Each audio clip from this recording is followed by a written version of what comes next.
Dans notre laboratoire, on voulait déterminer la vitesse d'une réaction chimique qu'on connaît bien. Magnésium plus 2HCl qui donne du chlorure de magnésium puis du H2. On nous demandait ici de déterminer la vitesse de deux façons différentes et d'analyser la vitesse de réaction dans le temps. D'après ce que nous avons vu dans la théorie, la méthode la plus simple pour déterminer la vitesse d'une réaction, c'est de mesurer la variation de masse d'un solide. Donc ici, on va mesurer la variation de masse du magnésium puis déterminer le temps que ça prend pour qu'il réagisse complètement. Fait qu'ici, là, le magnésium va devoir être notre réactif limitant. Aussi, on avait déterminé qu'une autre méthode simple là, consistait à observer la variation du volume d'un gaz. Fait que dans ce cas-ci, on va récupérer le dihydrogène produit pendant la réaction.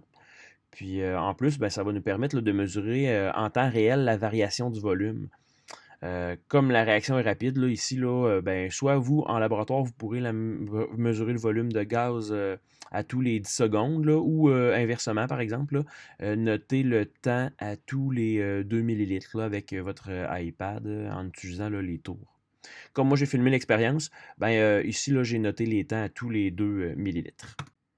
Alors, pour commencer mes manipulations, comme je vais utiliser une burette à gaz puis que je veux pas qu'il y ait des bulles qui rentrent à l'intérieur, je vais utiliser un bécher de 500 millilitres que je vais remplir presque à rebord d'eau du robinet.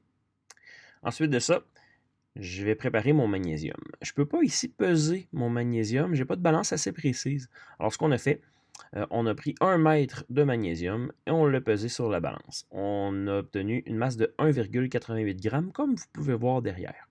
Donc, si moi je mesure la bandelette de magnésium, j'obtiens 2,5 cm. Par un produit croisé, je vais pouvoir déterminer la masse initiale de mon magnésium. Ensuite, il me reste à attacher mon magnésium. Après, le petit fil de cuivre qu'il y a ici, c'est quand même assez fragile, donc je fais juste je fais juste l'enrouler là, légèrement.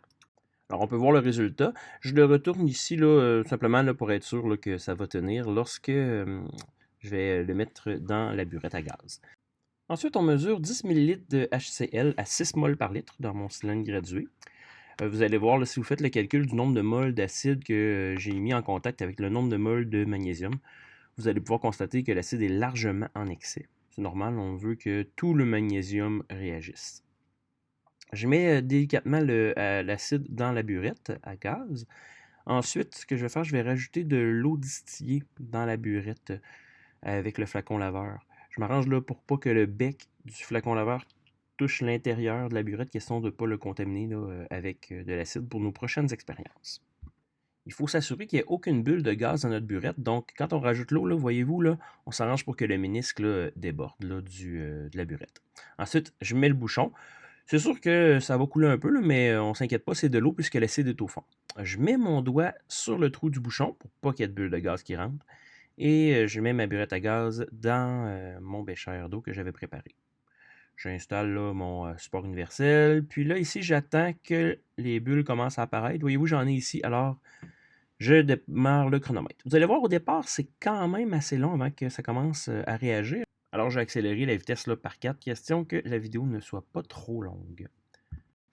Voyez-vous, là, ici, là, je vous dirais que avant que j'ai une première mesure, là, je dois attendre 1 minute pour arriver là, à 0,5 millilitres. Ensuite de ça, ce que je vais faire, bon là, voyez-vous, 1 millilitre, là, ça a pris à peu près 1 minute 5 secondes. Je vais commencer peut-être à 2 millilitres. Là, 2 millilitres, tu vois, là, je suis à 1,12. Bon, ça va encore lentement. Je vais prendre aussi le temps à 3 secondes. Je suis ici environ à 1,18. 1 minute 18 secondes. Ici, on est à 1,23 pour 4 millilitres. Fait que là, maintenant, je vais y aller, là, ça va plus vite, je vais y aller aux 2 millilitres. Fait qu'on voit qu'ici, on arrive à 1,31 pour 6 millilitres. On attend la prochaine donnée à 8 millilitres. On arrive à 1 minute 38 secondes. 10 millilitres à 1,44. 12 millilitres à 1,49. 14 millilitres à 1,53.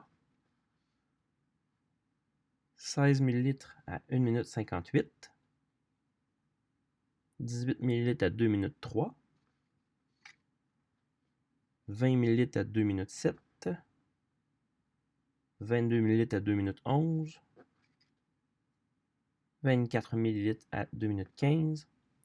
26 millilitres à 2,19, 28 millilitres à 2,22, 30 millilitres à 2,25, 32 ml à 2,28, 34 ml à 2,31, 36 ml à 2,34, 38 ml à 2,37, 40 ml à 2,39, 42 ml à 2,42, 44 ml à 2,44, et puis, oh, la réaction semble être stoppée ici à 2 minutes, ouais, je dirais 2 minutes 53 environ, ouais. Donc ici, on aurait comme volume final 44,7 ml aux alentours là, de 2 minutes là, 53 secondes. Quoique vous pouvez reculer la vidéo là, si vous n'êtes pas certain. On peut voir ici dans le bas qu'il n'y a plus de formation de bulles, donc la réaction est terminée. Comme on travaille avec des gaz, il pourrait être intéressant de noter la température et la pression atmosphérique. Donc ici, on voit qu'on aurait une température de 22 degrés Celsius. Et sur Météo Média, on nous affichait une pression de 101,6 kPa.